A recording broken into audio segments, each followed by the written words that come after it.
ఏంట్రా నీ మాట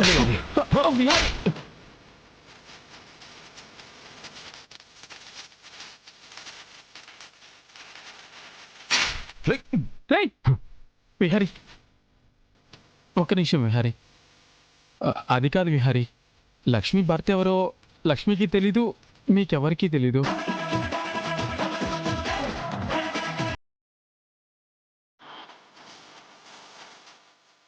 ఒకవేళ నేను తన భర్తగా ఇక్కడికి వస్తే తను నా సొంతం అవుతుందేమోనని ఇక్కడికి వచ్చాను విహారీ. అంతకు మించి ఇంకేం ఉద్దేశం లేదు విహారీ. ఏంట్రా చెడు ఉద్దేశం లేదు. విహారీ, ఇంకోసారి నువ్వు నాకు కనపడితే నిన్నక్కడికక్కడే ముక్కలు ముక్కలుగా నరికేస్తాను. పోరా.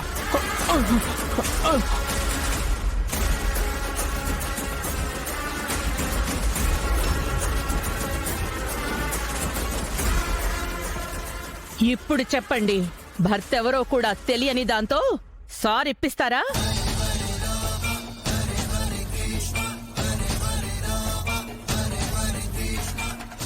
అటరే,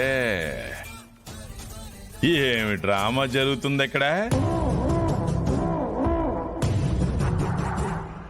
ఏమ్మా, నీ భర్త అతను కాదా? మరైతే నీ భర్త ఎవరో?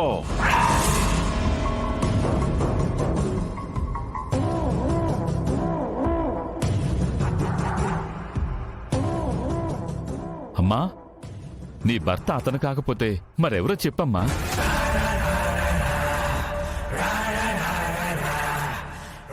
అది తన భర్త ఎవరో చెప్పదు, అసలు ఎక్కడున్నాడో దానికే తెలీదు.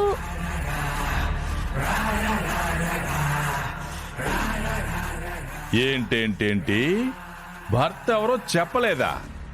అసలు భర్త ఉన్నాడా లేక భర్త లేకుండానే ఇదంతా చేసిందా?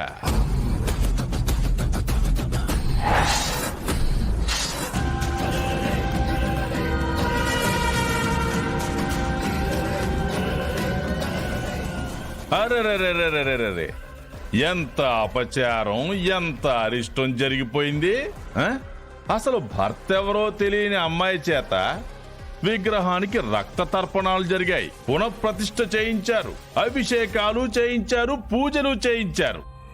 ఇప్పుడు ఏకంగా సారే ఇప్పిస్తున్నారు.